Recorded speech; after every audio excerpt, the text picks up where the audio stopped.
So usually in the past, I have given this presentation in correspondence with a presentation about beauty itself as a philosophical and metaphysical concept. Tonight, you're not going to hear the beauty portion. And this is the first time that I've done that. This is the first time that I've excluded the beauty portion. So this is a little experimental. This is a different way of approaching the subject of aesthetics and art and beauty, starting from the other end. Because usually what I do is I start from the philosophical end and start with beauty and then work from beauty into the subject of art. But now what I'm going to do is start with the more concrete subject, which is art, and sort of gear you in the direction towards beauty. So I think that I've ordered things pretty well this time around that are going to lead you in the right direction. So we're going to talk about a biblical view of the arts. And I'm really passionate about this subject because I consider myself an artist. I have a bachelor's degree in film production, and I have a minor in theater. And for my minor in theater, I mainly just studied acting. And I really love acting. I love writing and directing. That's what I really love. I started shooting movies. Well, really, I shot my first movie with a VHS camcorder when I was about 11 years old. And it was a Godzilla movie. It's a masterpiece, but you probably won't ever see it. And then when I was, I know, right? And then when I was 15, we got our first digital camcorder, and that was when I started doing digital video editing all at the same time, which was also the same year, 2003, when I was in 10th grade, that I started acting. I got my first role in a play in high school. So that was a very formative year for me.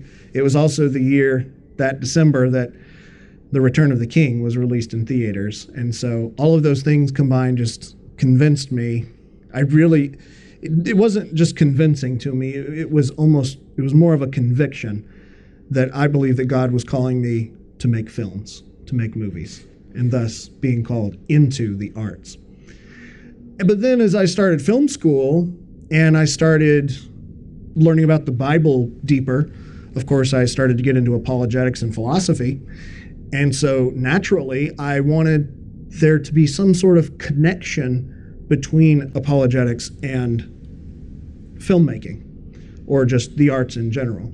What I found is that there's really very little out there.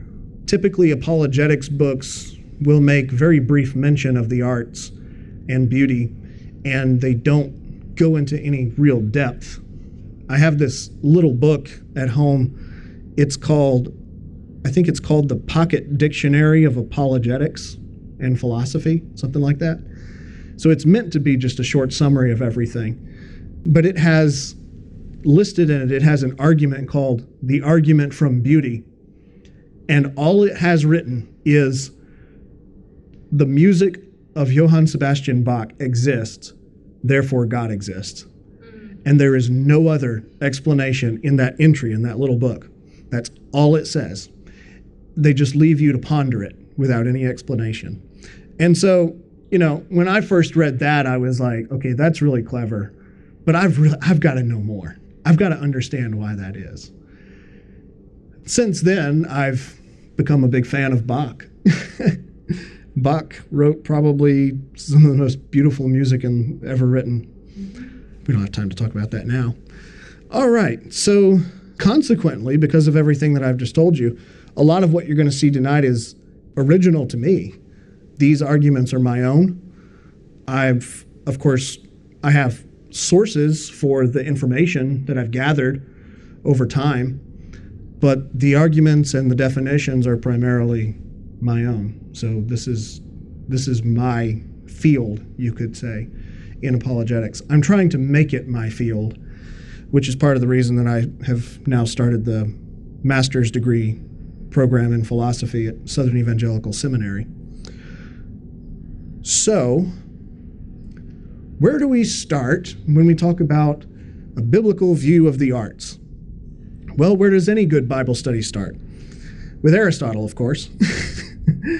Aristotle lived from 382 to 322 BC, so well before Christ was born. But the Greek philosophers were incredibly sharp people, and they loved logic and reason, and they did believe in some form of divinity. Obviously, the lay people in Greece and Rome had their multiple gods, they were polytheists in that respect. The philosophers themselves, like Aristotle and Plato, they seemed to have a different perspective that was very vaguely defined, but that doesn't particularly matter for us tonight. But of the ancient Greek philosophers, Plato really began the discussion on the arts, because his book, Republic, is about what an ideal state looks like, an ideal country, what it looks like with its government and how they handle the distribution of art and the function of art in society. So Plato was really the first one to sort of start dealing with that. But Aristotle was much more sort of meticulous and tedious in the way that he defined things, so he was always looking for just the right definition. So consequently, in his short work called Poetics, he begins by trying to define art. So before we jump into what the Bible says about art, I really think that we need to ask, well, what is even the definition of art? So what Aristotle said was he just defined art as imitation. Art is just imitation of something. And he had three elements to define what that means. The first element is the medium, which is just the kind of art that it is, whether it's writing or sculpture or music. For them, they had drama. So what's your style? That's what a medium is. Number two is the object, which would be the subject of imitation. Since Aristotle defines art as just imitation of something, the object is what you're trying to imitate. Third element is mode. This one's a little trickier to decipher from what he actually wrote, because what he wrote makes it sound like he's talking about the difference between a first-person perspective in a story versus a third-person omnipotent perspective in a story. But I really think, because of the way he cites Homer, that what he's actually talking about there is not the grammar involved in writing, but actually whether or not the work is meant to be a work of fiction and entertainment, or whether or not it's meant to record actual history as closely as possible. So for them, that would be the difference between seeing a play that's tragedy or comedy versus reading a work of history. And I think that that's the distinction that Aristotle was getting at.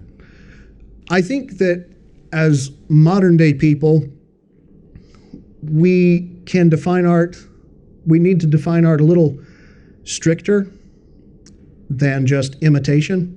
And the reason is because, honestly, of photography. Because photography allows you to capture an exact imitation of a thing. And that didn't exist back in Aristotle's day. And this is a really big deal when you look at the history of art and culture in general, seeing the way that the invention of photography affected the rest of the arts. Because if you just think about, even if you're not an art historian, if you just think about all of the famous paintings, say from the Renaissance and around that time period, what are they trying to do? They're trying to paint something very realistic looking. They're trying to capture the realism of it.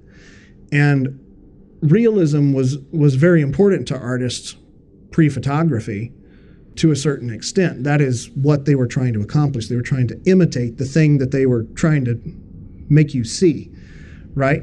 But after photography was invented, and then filmography and videography after that, you no longer have to rely on a strict work of art just to see what something looks like or what it is.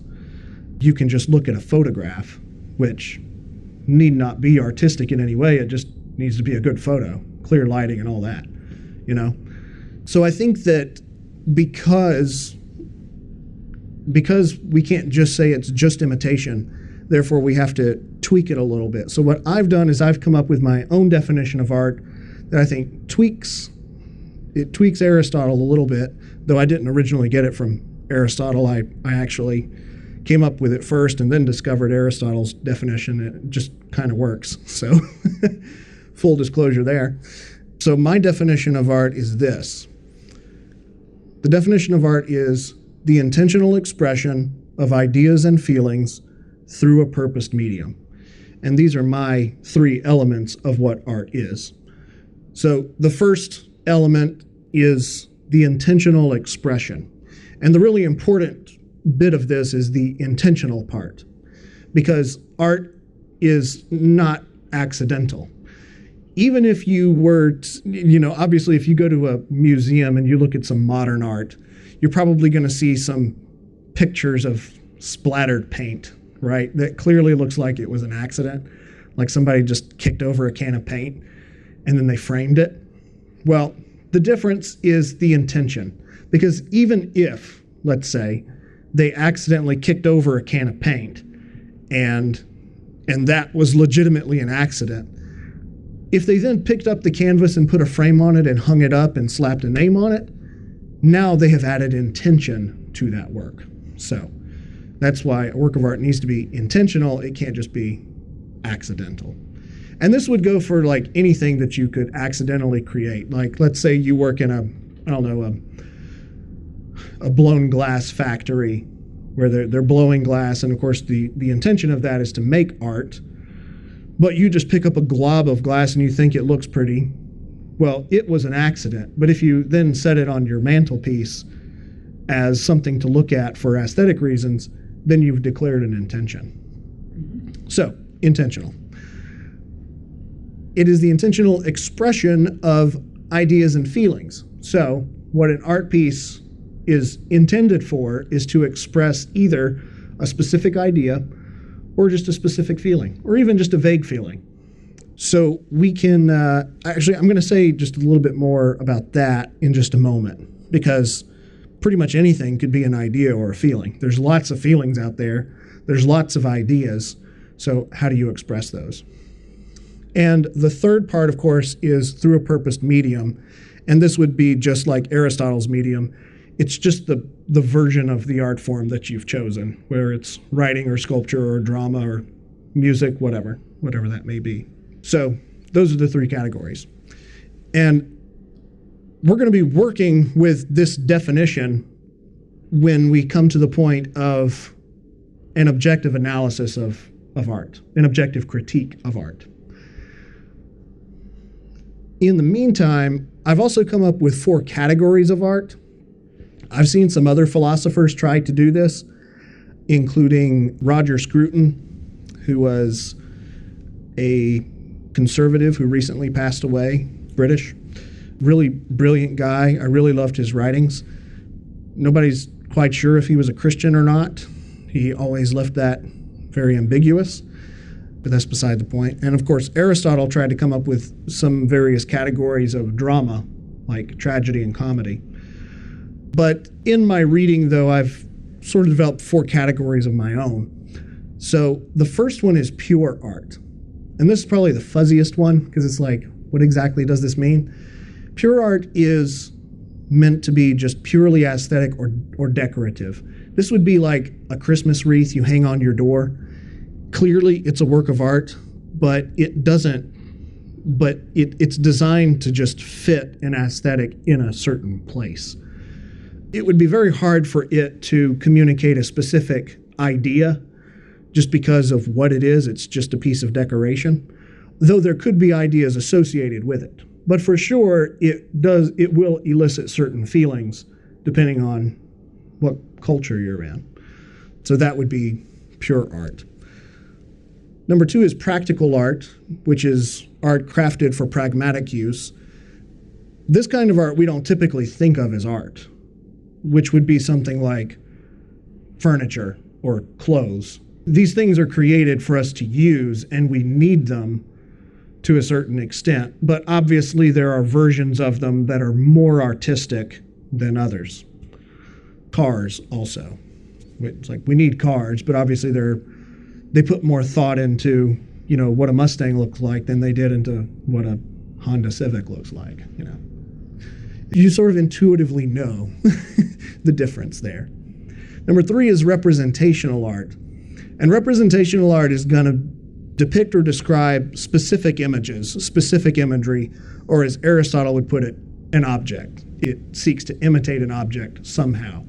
Representational art is going to be mostly what we would actually call art in a generic sense. You're talking about paintings of things, like people and places and landscapes and that kind of thing. Also, poetry has imagery in it, so it has representational art. Any work of art that you can look at and say, that's what that is, that's a person or a place or an object or something like that, that's going to be representational art. And number 4 is storytelling, which of course is a sequence of events that are guided by some purpose, some arc. Storytelling always has to be representational art, so it's really part of representational art. But because story is such a valuable element in how storytelling is composed, and also because storytelling is the oldest form of art, we won't get too much into that. I plan to make a presentation about story as well, which is something I'm fascinated with philosophically. For now, these are these 4 categories. Question on the categories, though. Oh, sure. So storytelling's inside representational? Technically, yeah. Okay. By my representational inside practical? No. No? No. They could be combined in some sense. Like, for example, if you have a car, that's practical, but then it's got a picture of the Tasmanian devil on it, then that's the representational art. So there's going to be some crossover. Okay. So, yeah. Right. That sort of thing. Like with a painting of the countryside, that can be pure art, but also representational art. No, because it has the landscape on it, Yeah. it's only going to be representational art. Okay. Yeah. Pure art, you wouldn't be able to define what it is.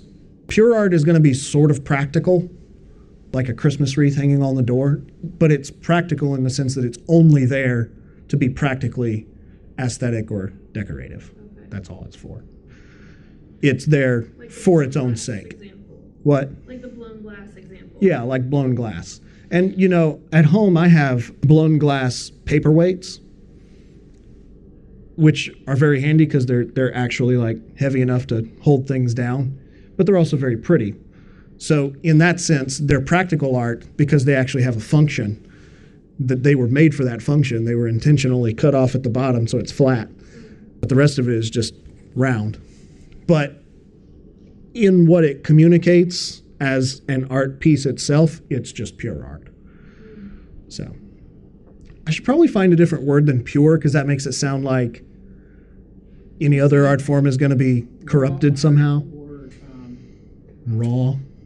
raw. Art. Give it to us raw and wriggling. I don't know. I'll think about it. I'll think about it more. These are the things I lie awake and think about at night, so.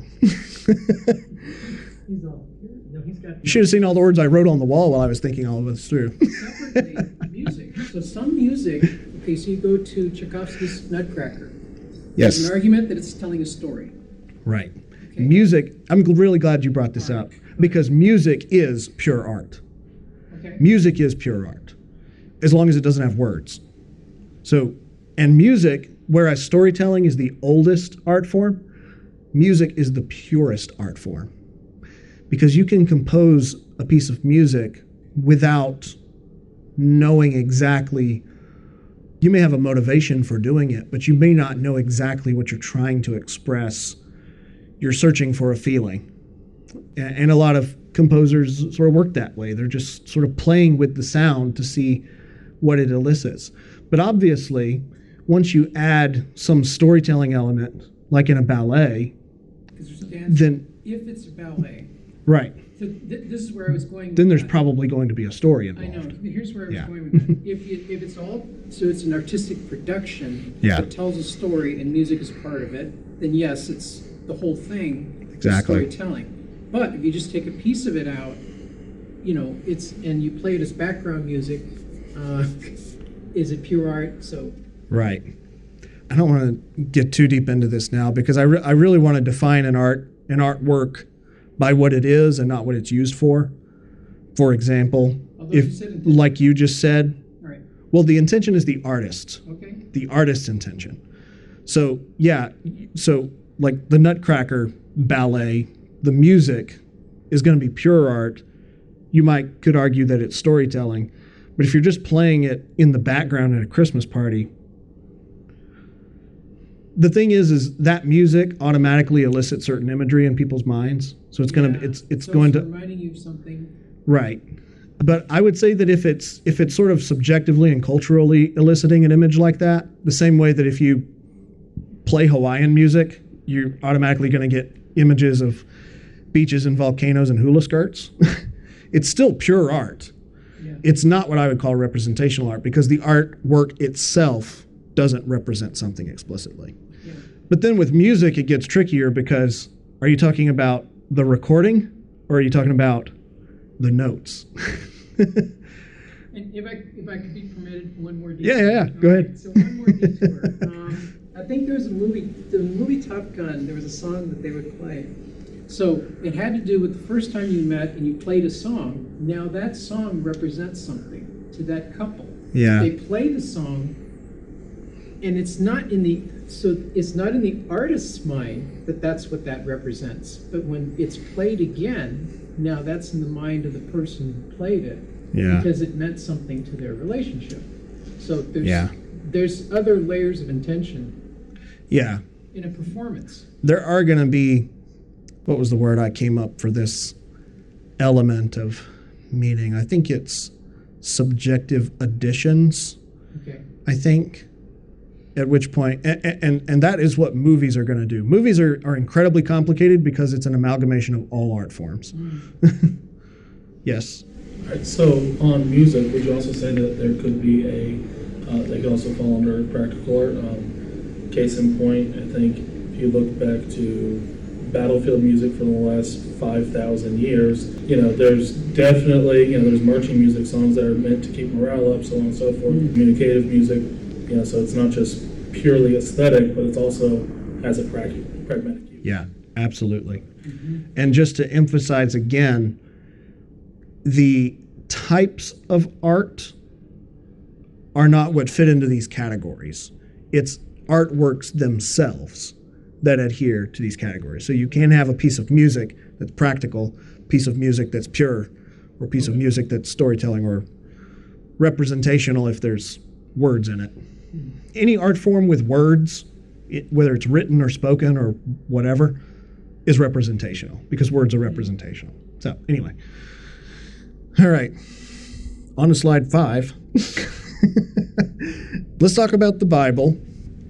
So these are the types of art listed in the Bible. It might surprise you if you've never thought about it, but obviously we have, obvious ones like clothing and weaving linens, building architecture, making furniture.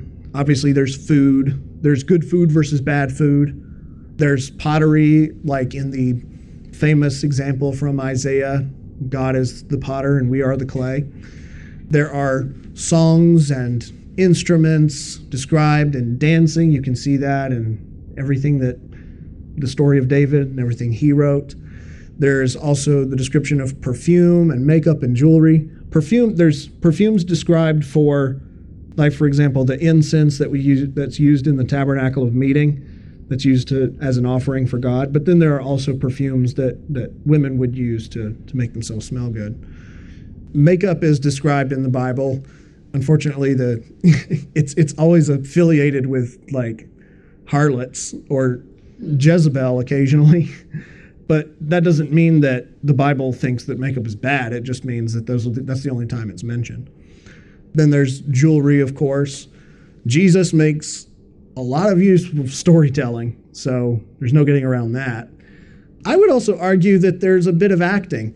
Acting didn't really develop as an art form until the Greeks got a hold of it, and sort of it developed into the modern form of what we'd call drama and performance, that kind of thing. But in Ezekiel chapter 4, verses 1 through 3, God tells Ezekiel to take a clay tablet and draw a picture of, I think, Israel on it.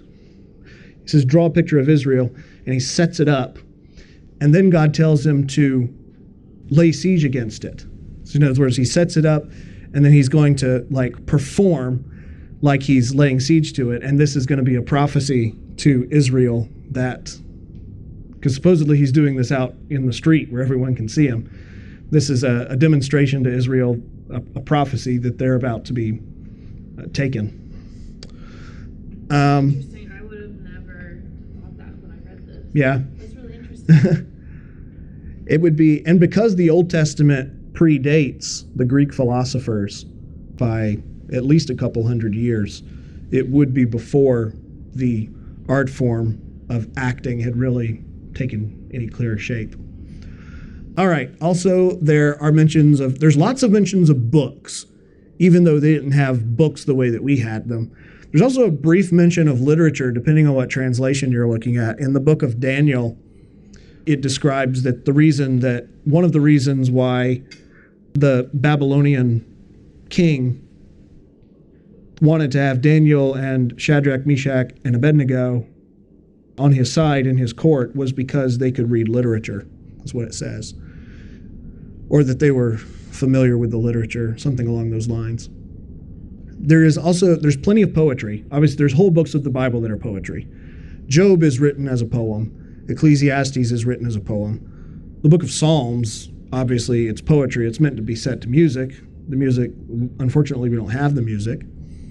I would also argue, though, that there is an early version of drama in the books of Job and in Song of Solomon, because what you have are stories being written with the characters speaking their dialogue.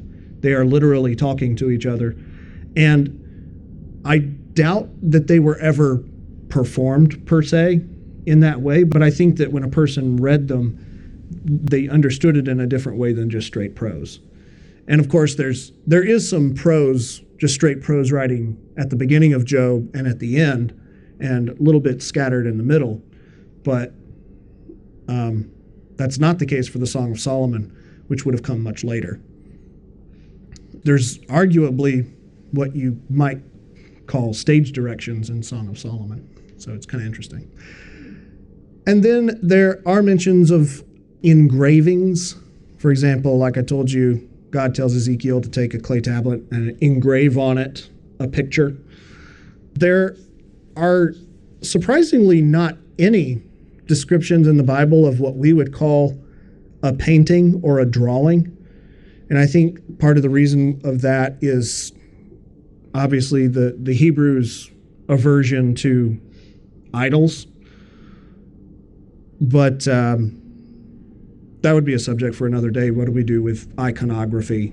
How is that?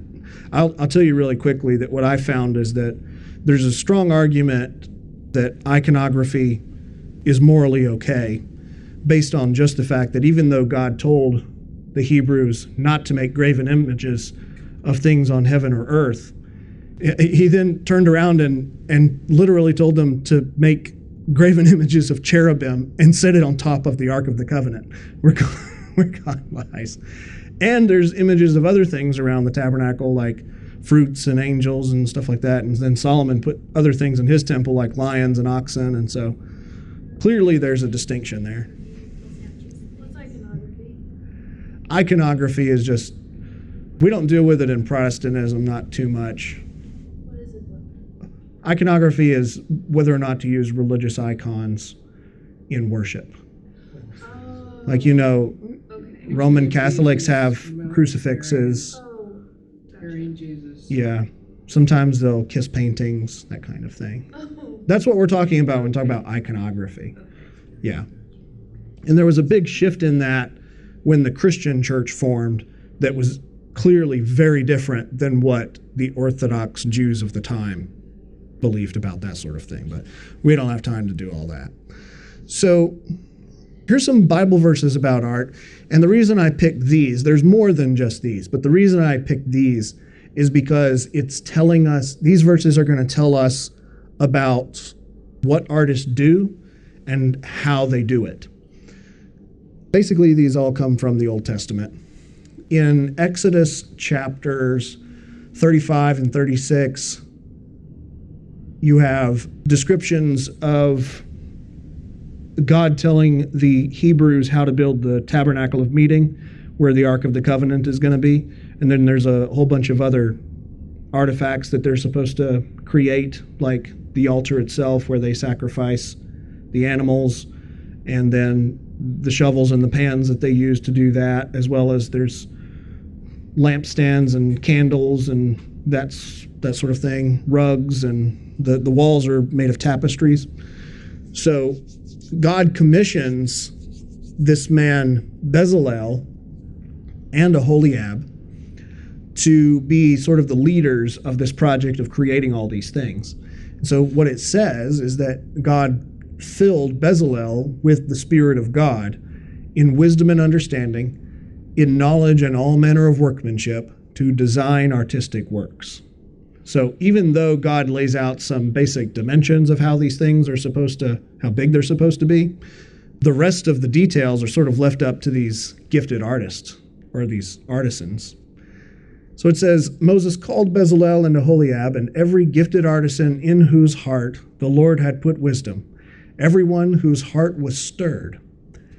And then once all of those people had got together and made everything that God commanded them to make, at the end of that process in Exodus chapter 39, it says, Then Moses looked over all the work, and indeed they had done it. As the Lord had commanded, just so they had done it. And Moses blessed them. And I really love that phrase, just so they had done it. They specifically followed God's commands. They did it just like he said. And because of that, they got a blessing. Moses blessed them. And God blessed them. Because then after that, God came down in the pillar of fire, the pillar of cloud, and filled the tabernacle of meeting. And the people were overwhelmed with joy.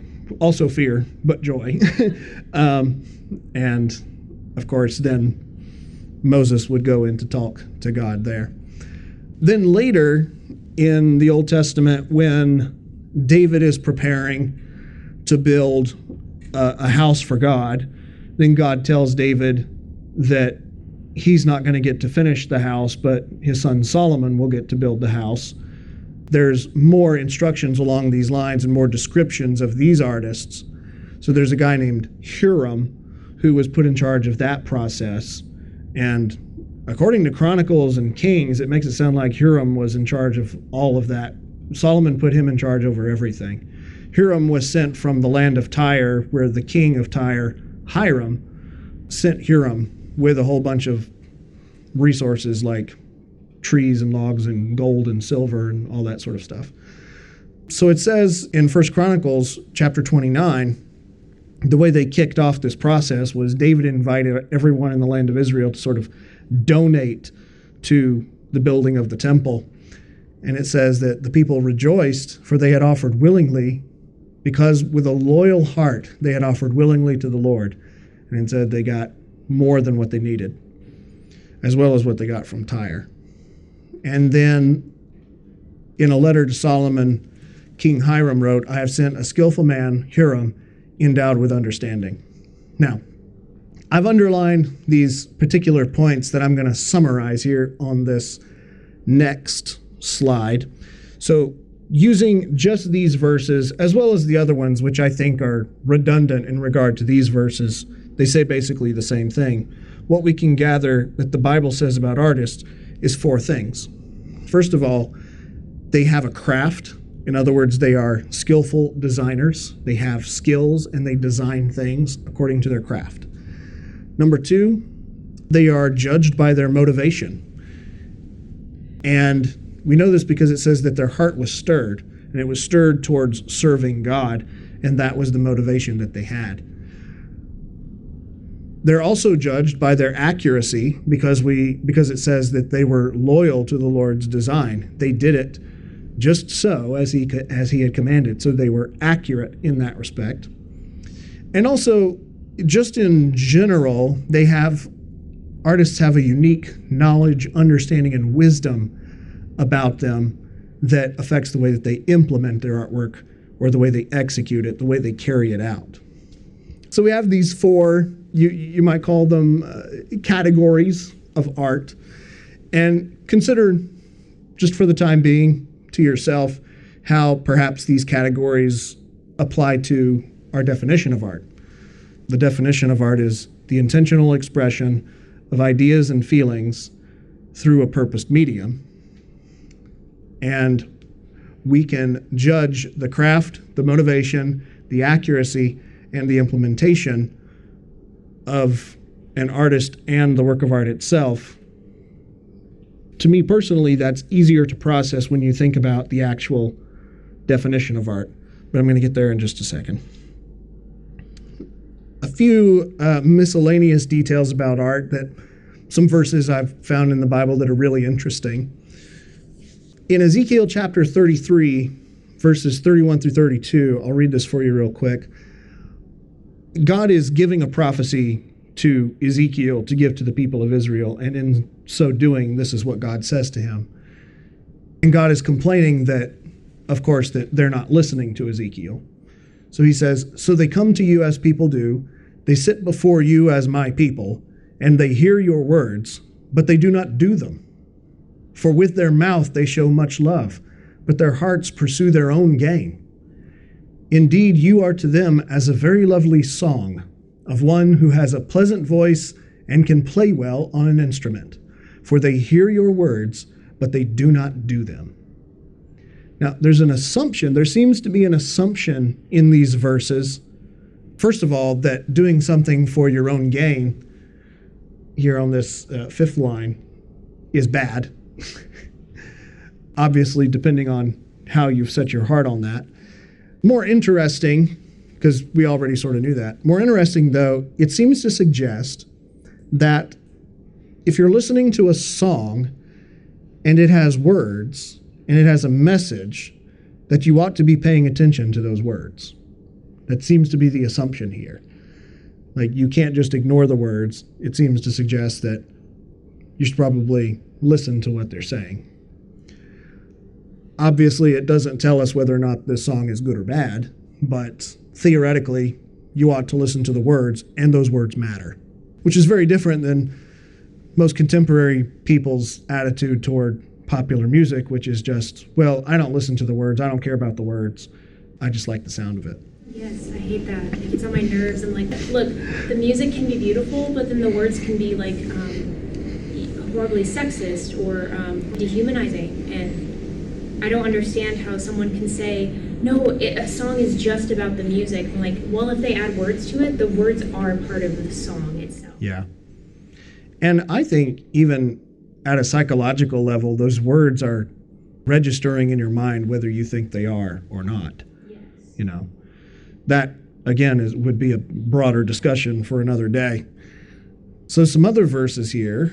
Proverbs 25:20 says, "Like one who takes away a garment in cold weather, and like vinegar on soda, is one who sings songs to a heavy heart." So this seems to imply that there are good and bad times for art to have its place. Art has its place here, but not here, so it's not welcome everywhere at all times. But obviously there may in fact be a good time to sing a song to a heavy heart, depending on what kind of song it is. That seems to be the implication here. A new one I found this time around, I like this one too, in Ecclesiastes 12, verse 10. This is the very end of Ecclesiastes, where Solomon has been mulling over all of these very depressing thoughts, and at the end he's telling you the conclusions that he's come to. He says, the preacher, which is him, he's the preacher, he says, "The preacher sought to find acceptable words, and what was written was upright, words of truth." And what this tells us it seems to imply, which is that words of truth, expressing the truth, is an upright and good thing to do. So, these are just some miscellaneous thoughts that are sort of thrown in there. And now, taking into consideration what the Bible has to say, this concludes the biblical portion of which is not to say the rest of the presentation is not biblical, but this is the part of the presentation that's just about the Bible. This concludes that part of the presentation.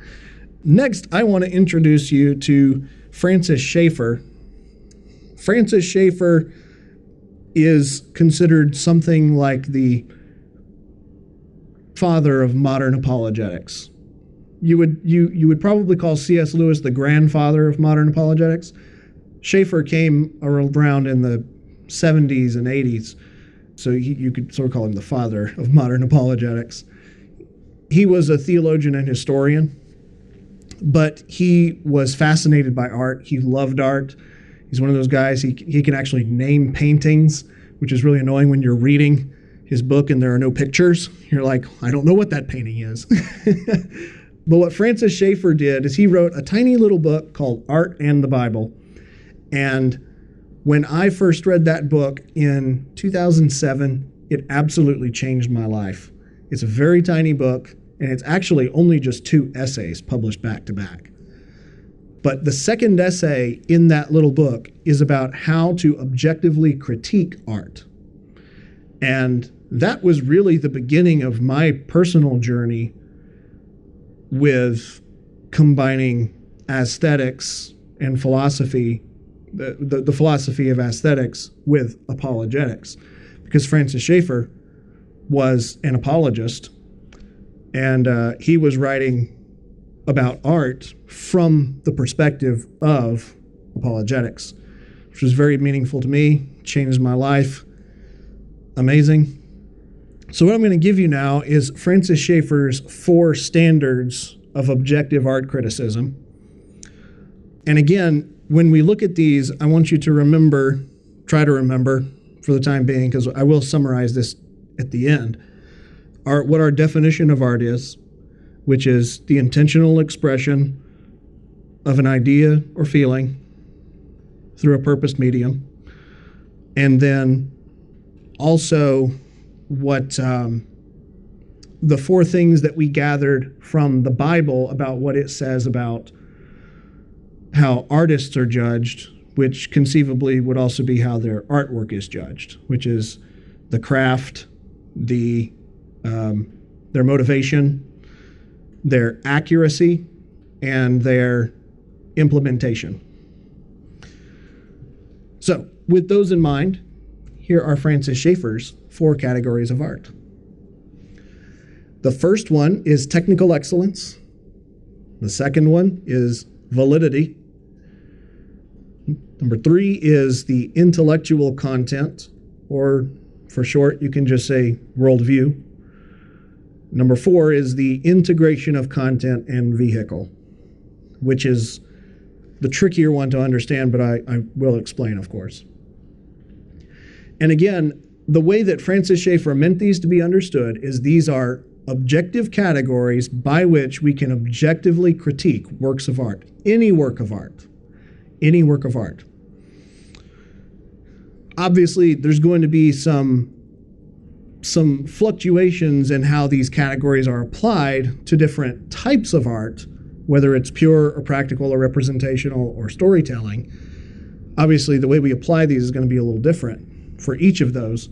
And that's why philosophy of art is so complicated, is because the mediums of art themselves are so vast and different.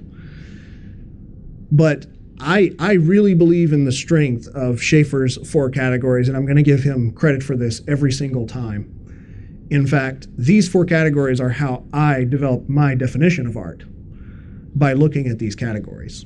I tried to have like a 4-line definition so it would line up just right with these, but it didn't quite work out that way. But I can't emphasize enough just how great Francis Schaeffer was.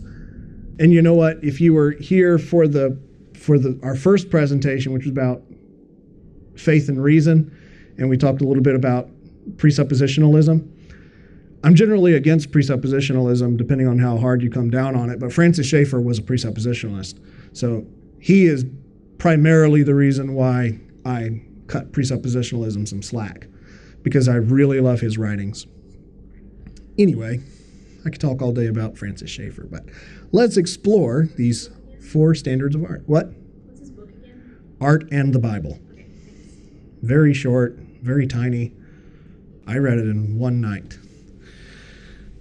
Because it's literally like, I don't know, 60 pages. It's very tiny. All right, so let's look at these 4 objective standards for critiquing art. The first one is technical excellence. Technical excellence is probably the easiest of these to understand, not in the sense that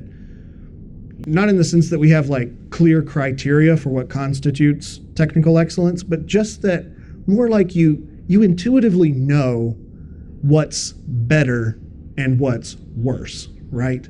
You just sort of intuitively know that. We all regard the Mona Lisa as one of the greatest paintings of all time. Obviously, there's other cultural reasons behind that, but even if you describe the craft behind it, and I'm not an art expert by any means, so I couldn't get very far in telling you why the Mona Lisa is a great work of art. But I think we would generally agree that it is a great painting, and you can see that, just like we mentioned before, it's aiming for a sort of realism, right? But there's other elements in it as well. It's clear that Da Vinci chose his shadows very particularly. There's a reason why he put her way in the foreground, way ahead of the landscape, which was characteristic of the Renaissance paintings. Clearly there was some intention behind the expression on her face, which is part of the reason that makes it so intriguing, and also the placement of her hands to a certain extent, because the placement of her hands gives her a sense of laxity, of being relaxed. So we know a good painting from a bad one, right? We know the difference between the Mona Lisa and something your 2-year-old scribbled with a crayon, right? Which is not to say that the scribbles and doodles of 2-year-olds is not valuable, because they are. They're valuable because they come from your child or a child you care about, and it shows their developmental process, and it shows what they care about, because they're going to draw mommy and daddy and the sunshine and the dog and the cat and all that. So there are important things there. But obviously, if we're talking strictly about technical excellence, you could make that child cry because they just don't have the goods yet. And the same goes for music. You can tell the difference between a great, well-written piece of music and a really bad piece of music. You just can. We could compare those all day long. Even if you don't like classical music, even if you wouldn't know your Bach from your Beethoven or your Brahms from your Tchaikovsky, if you listen to any of those works of art and then you listen to a random song off the radio, you could pretty easily discern which of those works of music that more work was put into, right? Or even how difficult it is to play. So obviously, the different mediums of art are going to have their own specific criteria for what constitutes technical excellence. But technical excellence can be objectively evaluated for each one. And again, because I have a film degree, I want to say that film is the most complicated of all to critique, because it's all of the art forms put together. And so you end up having to critique them all at the same time, but then each individually, and you have to take them all into consideration. Second category is validity.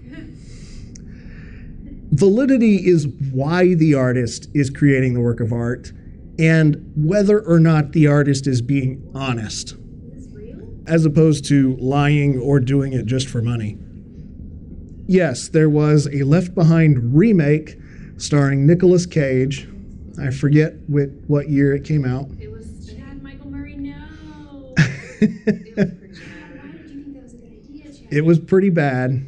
That's an upgrade. What? Bad is an upgrade. an upgrade. Yeah. I don't know about that, honestly, because a couple of months ago we had a movie night here at the church where we watched the Kirk Cameron Left Behind movie, and it was a little better than I remembered. Yeah. But I remember this one very clearly because I went to see it after while I was in college and I was thinking actively about these things. Whereas I watched the Kirk Cameron one in youth group, years ago. But the reason I want to use this as an example of validity is because the director of this movie, whose name is Vic Armstrong, who, by the way, professionally he's a stunt man. He's a stunt coordinator. That's what he does. He's actually the stunt man for Harrison Ford. He was the stunt man for like all the Indiana Jones movies. The stunt man for Harrison Ford directed this movie. That's what I'm saying. And he himself said that, as I have quoted here, there was no mention of it being a faith-based movie. What he means, when the script was handed to him, nobody said this is a faith-based movie, it's a Christian movie, it's about the rapture. He doesn't know anything about that stuff. All he saw was that there's a bunch of weird stuff happening, people are disappearing, so to him it's just like a weird sci-fi movie. And he wanted the chance to make some money. So I'm not going to say, I can't say for certainty how much work he put into it if he had some better, more skill that he could have put into it. But the fact of the matter is that before you take into consideration the technical excellence of this movie, you've got to know that the director himself basically said that he just did it because he kind of thought the idea was cool. Now, there's a difference between that, or for example, Francis Ford Coppola said he made Godfather Part 3 just for the money because he knew it would make money, which it did, but we consider it an artistic failure. Obviously, there's a difference between that and an example like you have Steven Spielberg making Schindler's List, which is a passion project of his, and he deeply cares about remembering the victims of the Holocaust, or even something slightly less serious like Peter Jackson and his wife want to adapt The Lord of the Rings, and they want to make sure that it's loyal to Tolkien because they deeply care about that story and the source material. So that's what we take into consideration with validity.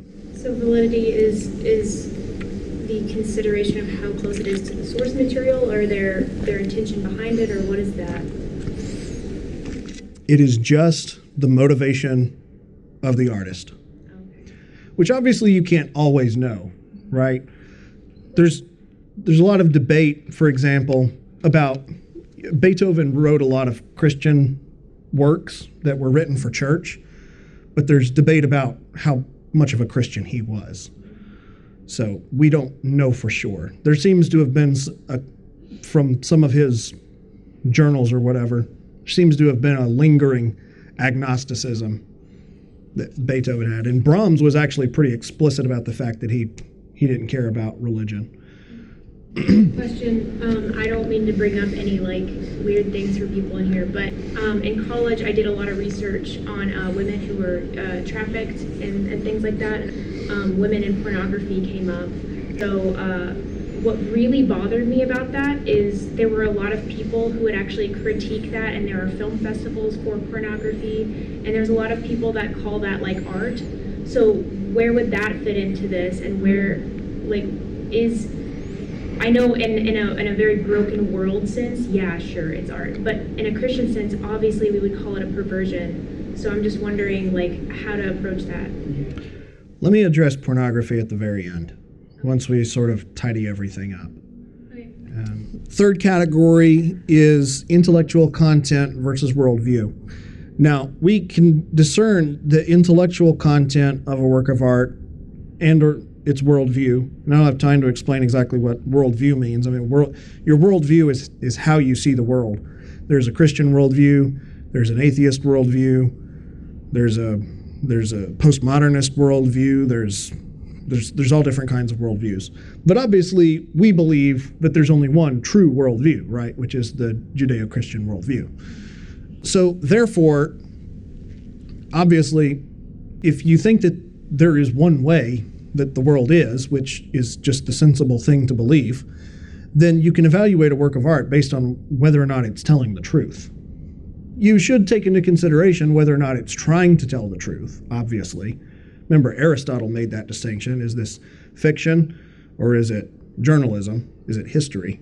So obviously, no, you're not going to watch Lord of the Rings and go, that never happened. Bunch of idiots. That's not how fiction works. However, you can critique the worldview behind Lord of the Rings, which is distinctly Roman Catholic because Tolkien was a devout Roman Catholic.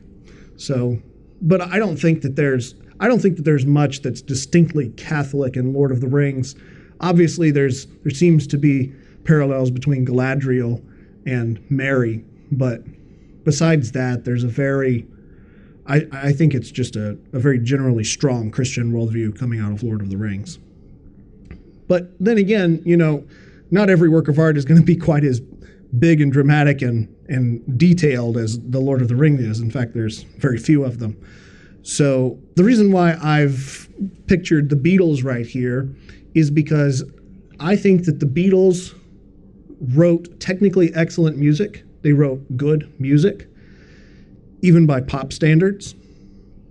I think that their validity was true in the sense that they actually believed what they were singing. Maybe not quite in the very beginning when they were just writing these bubblegum fun love songs, but definitely toward the end of the Beatles' run, they definitely believed what they were saying, what they stood for. They started standing for things. So their validity is honest in that sense. But obviously, there are things about their worldview that as Christians, we would differ very strongly with. You probably already know what some of that stuff is. I mean, if you just listen to John Lennon's song Imagine, there ought to be some red flags going up while you're listening to that song if you're a Christian. Red flags. Right. So that's what we mean by worldview when we take that into consideration with a work of art. What is the artist's worldview? How well does the artist's worldview reflect a biblical worldview? Yes. So are you implying that if it does not reflect a biblical worldview, it is not art? No. It's still art. It's just not as good art. And even if it has, yes, because these are objective standards of criticism. Now, this isn't a simple yes/no, though, obviously, because there's lots of Hollywood movies out there that don't have Christian worldviews, but they actually have good things to say. A really good example, something like that, would be Fight Club. Fight Club is a strongly anti-materialistic movie. It's very much against the idea of just living for buying things and having things and living a fancy life. That's good. That's in alignment with the Christian worldview. But then it counters that with an incredibly depraved nihilism, which is not biblical. So it's kind of 50-50 there. In that case, I would give it half a star instead of a whole star. And yes, I do critique things with stars when I do this. All right, fourth category, content vehicle integration. Of course, I've saved the most confusing one for last.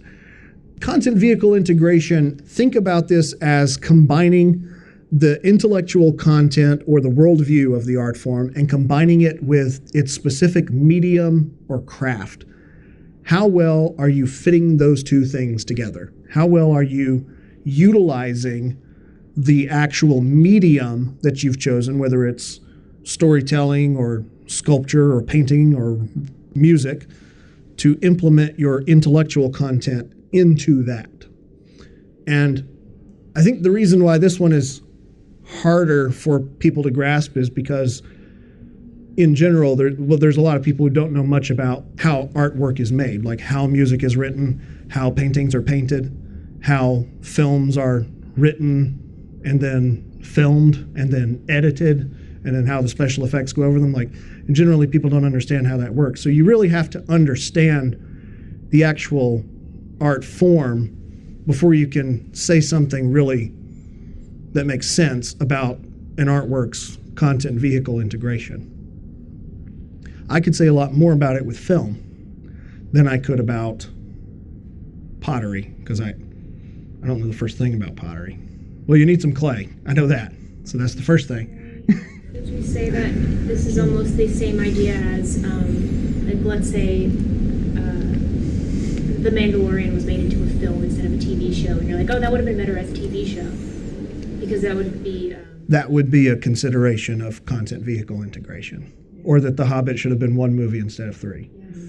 You know, but again, with like film and TV, it's just there's so many aspects to it to take into consideration. So my example here is, of course, the amazingly heart-pounding, the last shot of Inception.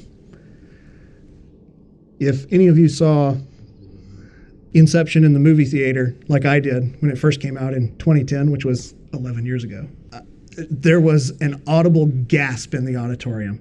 Gasps and moans when this shot cut to black.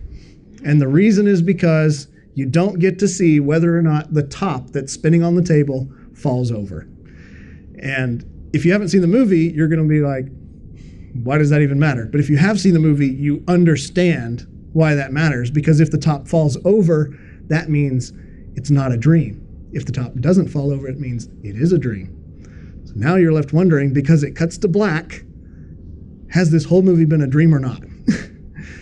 And Christopher Nolan does not tell us. But then again, if he wanted to tell us that it was a dream, he's got to cut to black eventually, right? You can't watch the thing spin forever. And that raises a really interesting philosophical and psychological questions.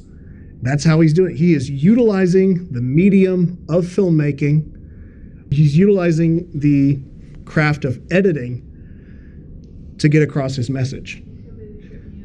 Exactly. So, how well does the artistic medium suit the message of the work of art? How effective is the artwork? And there is a degree of, you can judge the effectiveness of a work of art by considering the content vehicle integration. And now that you've heard these four standards, I'd like to recall to mind the four standards that we gathered from the Bible, which were the craft, which would be along the lines of technical excellence. Then there was their motivation, which would be along the lines of validity. Then there's the accuracy, which would be along the lines of worldview or intellectual content. And then there's the implementation, that the knowledge, understanding, and wisdom, how that is applied to the work of art. And that implementation is a lot like the concept of integration, because you've got to know the work of art to know how to use it well. So, fancy parallels there. Also, these four objective categories align with the definition of art. The definition of art is the intentional expression of ideas and feelings through a purposed medium. And you can line up the four objective standards of art with, you can line up three of the standards with the definition of art. The intentional expression could be analyzed as an artwork's validity. The ideas and feelings obviously can be critiqued based on the content or the worldview that they express. And the medium can be judged based on its technical excellence, but also by the integration of content and vehicle, which would be how the integration of content and vehicle would be the purposing of the medium, how it's been purposed to be used. So then, this whole presentation has only been talking about the definition of art and how to critique art. But we've left one very important question out, which is, what is the purpose of art? What's even the purpose of this? So I think that we can use the definition of art and we can use the objective standards of art to extract a purpose of art. And put quite simply, I think what you will find is the three transcendentals, which are truth, goodness, and beauty. Now, truth and goodness can be applied, both of them can be applied to the categories of worldview and technical excellence, though worldview would tend to favor the concept of truth more and technical excellence would tend to favor the idea of goodness more. And the integration of content and vehicle is going to be what beauty is about, because beauty is the manifestation of goodness as truth. It is you could call it beauty, you could call the marriage of goodness and truth. But what is beauty? We'll have to leave that for another time. So, I think that we can see that the purpose of art is the pursuit of beauty. It is the creation of beauty. And because we can see that the purpose of art is the creation of beauty, and that's what we want, that's what we desire out of making a work of art, that is how we can know that beauty is intentional. Beauty is a product of intent. It is a product of an intentional mind. And that is why, if beauty is intentional, so are goodness and truth, which means that beauty is important because it is our start to finding God. So when we are making art, when we are discovering beauty in that way, we are beginning to learn about who God is, because God has given us these three transcendentals of truth, goodness, and beauty. And again, this presentation is not about truth, goodness, and beauty per se. It's about art. So I have to leave that there. But really quickly, I've got some extra thoughts about art, taking everything that we've talked about here into consideration. Now we want to look at some practical application of what we've talked about. The first thing that I want to point out is that the definition of art is neutral, is morally neutral. So in other words, we do tend to, in our common vernacular, we tend to use the word art as a compliment. So if you watch a movie and it's junk, you would say, that's not art. That's not art. And of course, what you mean by that is it's a bad movie, right? Or there's bad things about it in some way. But that's a very different way of talking. It's just a cultural thing. And I think that if we want to be philosophically careful or even theologically careful, that we need to avoid that kind of language, which is not to say you can't go out and say that. I'm not forbidding what you can say. I'm just saying that when you talk about it from a philosophical or theological perspective, you can't really take that into account. So that would be speaking of art as a form of merit. So I don't think that we can speak of art as a form of merit in that respect, strictly speaking. And because of that, we can take into consideration that art is a dialogue. Art is an exchange of ideas, an ongoing dialogue between the artists and their audiences within a culture. And what this means is that audiences need to listen to what artists have to say, just the same way as they would if they were having a conversation with them. And artists, you need to care about your audience, just in the same way that you care about you care and respect the person that you're talking to. Those are considerations, because art is this. It's not a direct form of dialogue, but it is certainly an indirect form of dialogue and communication. And because we now have objective standards that we can use, as well as an objective definition and objective standards from the Bible, and lots of good examples of those, what you can then decipher is that there's a difference between what you like and what is good. Now, obviously, in what you like, you probably like something because there is some goodness in it, there is some truth in it, there is some beauty in it. But again, there's going to be different degrees of that, right? So obviously, the Star Wars prequels are not quite as well made as the original trilogy. Although now, the Star Wars prequel trilogy really outshines the new sequel trilogy. So, obviously there's those degrees there, and most Star Wars fans sense that pretty accurately. So it's okay to like an artwork that isn't the best or might even be the worst, but don't pretend like it's good. You've got to make that distinction between what you like and what's good. That, I think, would be a very important thing to implement into your everyday discussions about art.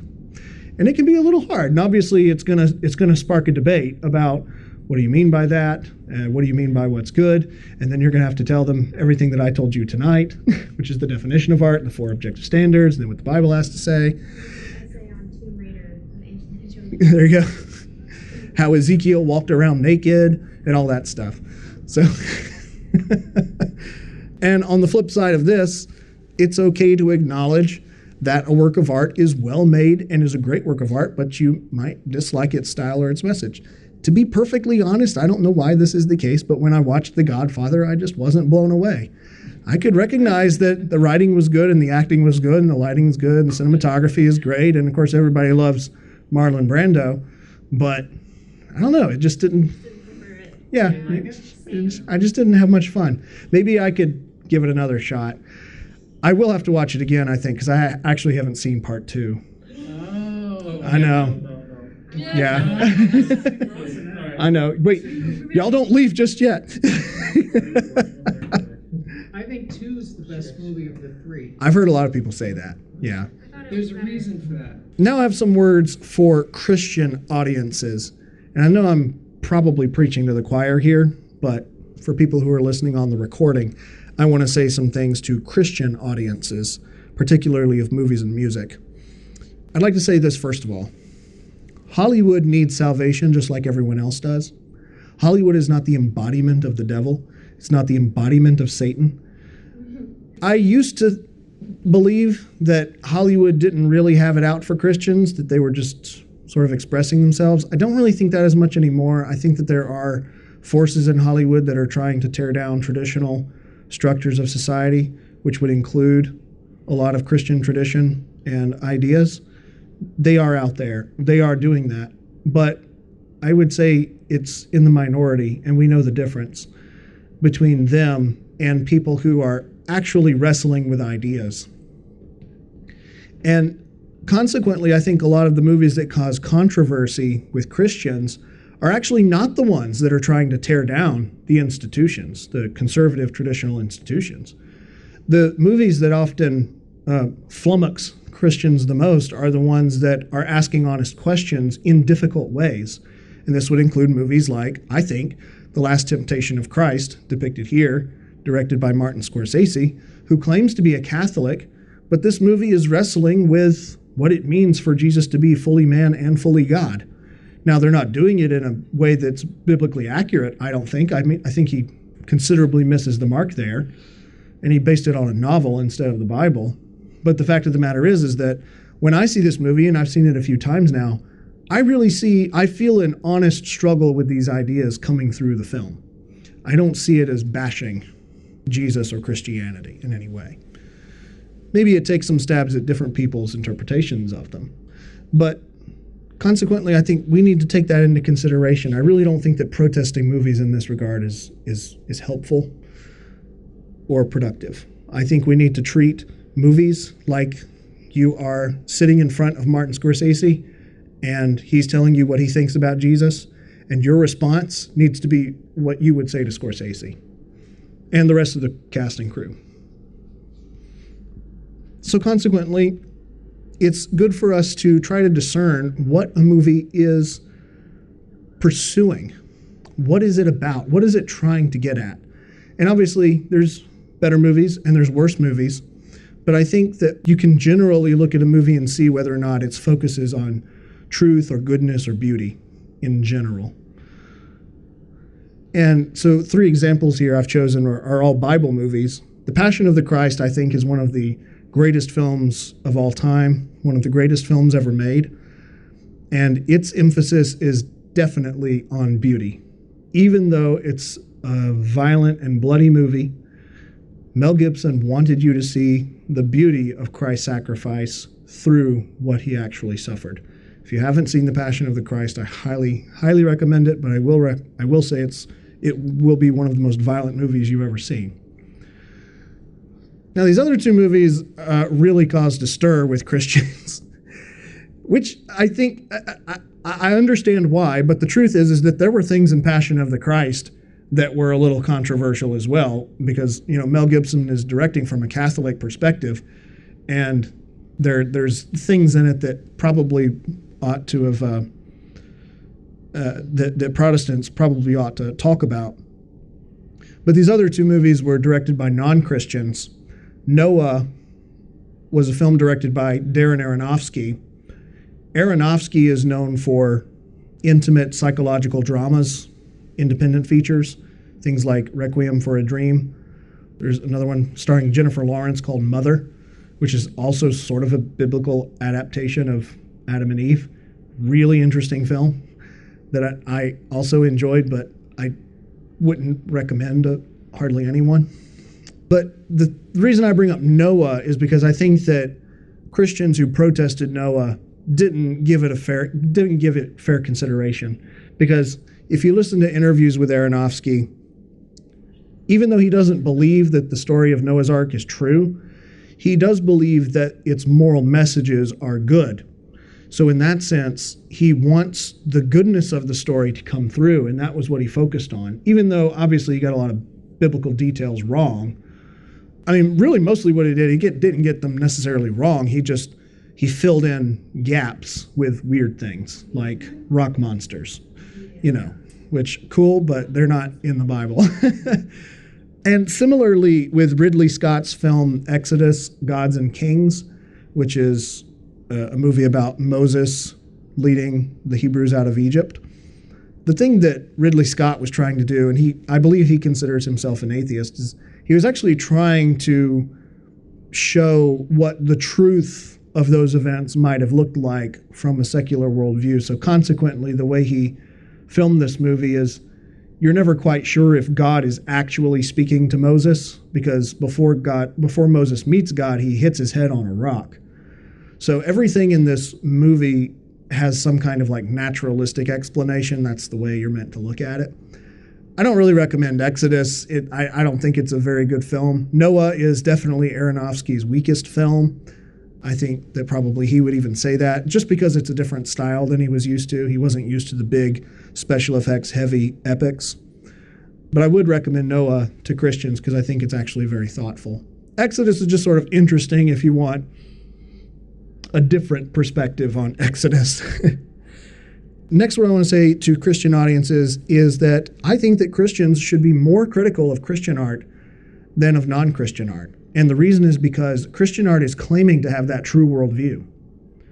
And Christian art ought to care more about having high quality production because it's honoring to God. This is the way that artists in the Bible were critiqued, and why Moses and God would praise them is because they did exquisite work.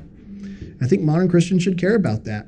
Now, there's been a lot of improvements in like Christian movies and music over the years in certain regards, but in other ways it's gotten more watered down, especially in content. So I think that we should make that distinction. This movie, Risen, I think is actually a really fantastic movie. Highly recommend it. It's about a Roman guard's perspective of the resurrection events. But this remake of Ben-Hur here is one of the worst movies I've ever seen.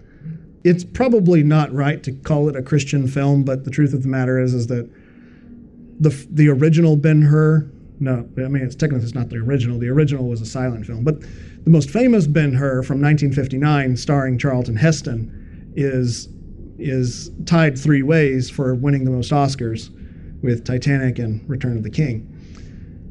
So that is a movie that should have never been remade. But the story of Ben-Hur features Jesus fairly prominently, so that's why I sort of classify it as a Christian movie / Bible story here. This movie has so many problems. The remake has so many problems. It even introduces new theological problems into the story that were just totally unnecessary. So Christian audiences should be more critical of Christian art than non-Christian art. And a brief word to artists, I'm going to say care about your audience and care about the way that your art influences people. Because, as I said before, it is like you are having a dialogue with someone. It's like you're having a conversation with them. It's like you're talking to them. You want to give them something good. You want to give them something edifying. And in order to do that, you've got to actually care about who your audience is. Now, it's fine if you want to single out a particular audience that you're aiming for. For example, maybe an audience that can watch an R-rated movie. Obviously, you're not targeting children in this case. If you are targeting children, we might need to have a different conversation if you're making an R-rated movie, aka like Deadpool. But, in general, you have to take into consideration who your audience is and what they need. What do they need? Not just what do they want, but what do they need? And that's a consideration of validity, the second objective category. Real quick. Yeah. Your claim that Christians should be more critical of Christians than non-Christians. I've had that argument with Christians before, and they're like, no, we should just be happy that Christians are making these films, but we should just support them. And I'm like, but no, God calls us to excellence. So is that your reason for saying we should be more critical? Is it the call to excellence, or is it something specific? It's the call to excellence for sure, but also it's a matter of our witness, of our Christian witness. If we're lazy about the words that we speak or the art that we make, people are going to think that we don't actually care about what we say we believe, or that we're too insane to form a coherent sentence. So the better the art, this is just a rule in general, which is the greater the work of art, the more persuasive it is. That is the rule. Now, obviously, propagandists have used that to their advantage, but this is not a matter of propaganda. This is just a matter of It would be propaganda if it wasn't true. Right, it's propaganda if it's not true. But also in order to be propaganda, it really needs two things. It has to be not true, and the artist needs to intend it to be convincing, knowing that it's not true. Yeah. That's the propaganda. So that's a whole other discussion too. But yeah, I think it's a matter of Christian witness. Like, I don't want to put out something bad.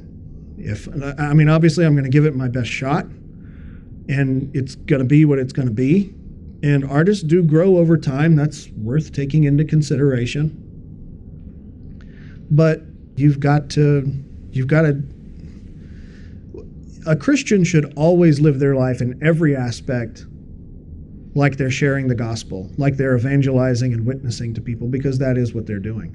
Your whole life is a witness to other people, whether you want that to be true or not. So your art is no different. Which is not to say you can't make something fun and lighthearted, like the movie we watched the other night, That Thing You Do. I think a Christian could have made that movie. They probably would have included less swear words, but other than that, the movie's pretty clean. And I don't think there's anything like explicitly anti-Christian in that movie. It makes a lot of fair points about what's valuable and what's not when it comes to being a performing artist. So, Is Tom Hanks a Christian? Tom Hanks claims to be some kind of Catholic, yeah. Because he wrote it. So. Yeah. Yeah, I'm not sure. Because of Da Vinci Code, that's why. Oh, what a discussion that movie makes. Okay, so closing to the end here, I want to say, so this is what we've landed on. Truth, goodness, and beauty. And I haven't taken the time in this presentation to define for you what these things mean metaphysically. What are all the philosophical implications of these words? But on the other hand, for just the everyday person, I don't think you really need that specific of a definition to work with it. You know what truth means. You know what goodness means. We may differ on what qualifies as good or what the standard of goodness is, but you know what that means. And the same goes for beauty. You know what beauty is when you see it. It wouldn't make any sense for somebody to look out at a landscape and say that's terribly ugly when you're looking at a gorgeous mountain range, I know someone who said that would be a good place for a Walmart. Right, exactly. Can't you just picture a Walmart right there? I worked at Walmart for 7 years, so I actually call it the retail store that we do not speak of, which is a reference to The Village, Shyamalan's 2004 film. I think it's really good too, actually. I'm glad you said that. So, truth, goodness, and beauty are where we've landed. Truth, goodness, and beauty are the objective standards by which we critique art, and they are the purpose of art. And because you asked about pornography earlier, I will say this. I'm still working on a good philosophical response to pornography. And what I'm trying to, I haven't really sat down to try to hammer this out, but my suspicion is that pornography cannot even qualify, it doesn't even meet the definitions of art. Because some people are going to say, you could use my definition of art and say, well, yeah, pornography is the intentional expression of an idea or feeling through a purpose medium. It's the intentional expression of the idea of sex or the feeling of sensuality or however you want to express, the sensual nature of it. It's an expression of that through the purpose medium of either photography or cinematography or sound or even music, because I think there is such a thing as a pornographic song. So somebody could use my definition of art to say, well, it is then art. Well, first of all, what I want to say about that is I've already addressed the fact that just calling something art does not mean it's good. You can't use the word art as meaning of merit, because that's just not what the definition means. Just because something is a chair doesn't mean it's a good chair. It just means it's a chair. In fact, there's some chairs in museums that you ought not to sit on because they will fall out from under you because they're thousands of years old. There's a great chair museum you got to check out. I'm just kidding. But my point is that, so that's my first response to pornography is, even if you were going to qualify it as art, that does not mean that it's good or that it's valuable. Because just because something is art does not mean that it's valuable. Because if it ranks low on all of those objective categories that were listed, technical excellence, validity, worldview, integration of content and vehicle, if we take all of those into consideration with pornography, with technical excellence is probably the highest mark it's going to achieve, because obviously you can have a great camera, you can use it really well, you can get good sound, you could light it well, the actor's performance could be really good. So in that sense, okay, fine, maybe you get 1 star for that. But for validity, I'm going to argue, this would be controversial, but I'm going to argue that everyone's intention in making pornography is bad. Even if you're the victim in this case, where you're just doing it because you need the money, that's not a valid reason for making a work of art. It's a bad reason for making art. Worldview, obviously, worldview stinks. That's obviously going to come down to whether or not the worldview that you hold is actually true. But then that's going to come down to the philosophical argument, which I would say there's no way that level of, I would call it depravity, but also, it's adultery and it's fornication, which is sex outside of marriage, which biblically is not allowed, and it's not that it's not allowed, it's just that it's not good. So, ranks as 0 on worldview. And in terms of integration of content and vehicle, because there is no content to really communicate, you could say that it's just communicating sex through the medium. It's okay, fine. But it's not going to be... The thing about pornography, though, is it doesn't really rely on the medium for its effectiveness. The effectiveness of pornography is really in just how much you get to see and how much you get to hear. So it's more like you could say more like a documentary in that aspect. It's like you just want the clearest picture possible.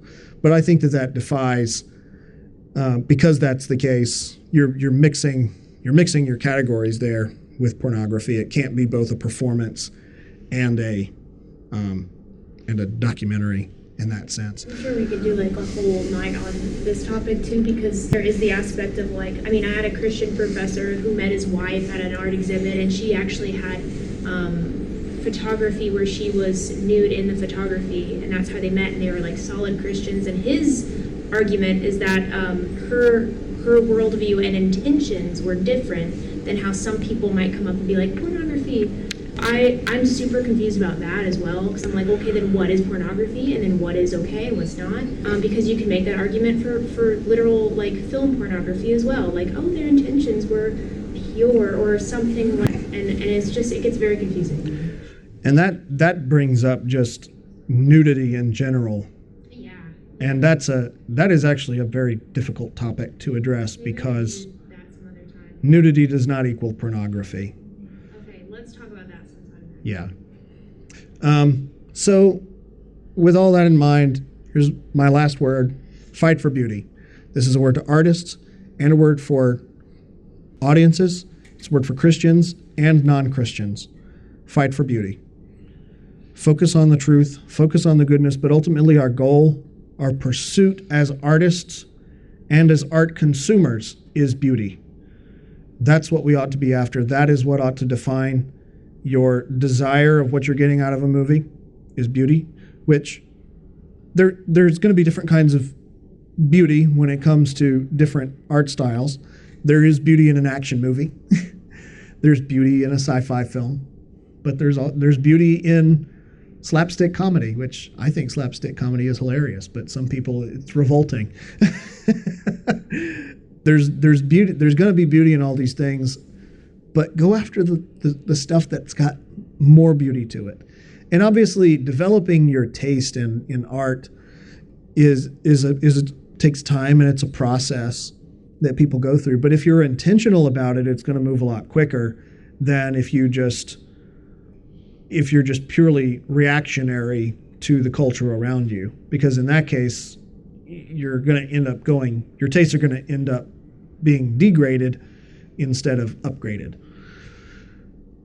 But the subject of taste would be a whole nother presentation as well. So clearly, as you can see, there is a lot to say about the philosophy of art, aesthetic philosophy, philosophy of beauty. There's a lot that's involved in this subject, and unfortunately academia has just sort of left it to rot since postmodernism took over the institutions in the 40s or 50s or so. Once you declare that beauty is subjective, there's nothing to talk about. But once, as we've demonstrated tonight, you show that beauty, well, I haven't demonstrated here and now that beauty is objective, but I do that elsewhere, but that art can be objectively critiqued.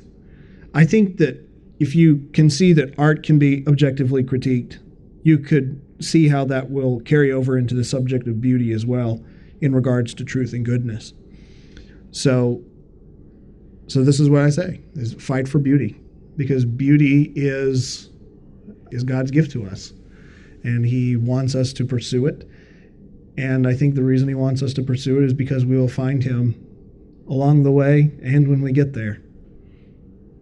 Does anybody know what movie this picture is from? The one where she's in the water, right? There's one where she's in water, and it's about the kid.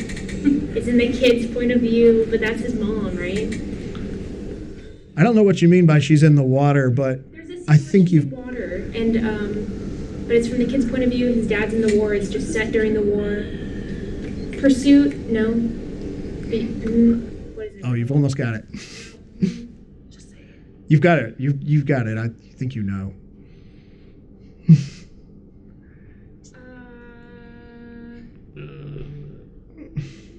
I can't remember. The Tree of Life. Tree of Life. Tree of Life, 2011, directed by Terrence Malick. Tree of Life also, I think, is one of the greatest films ever made. You got to see it. And it is definitely one of the most beautiful films ever made.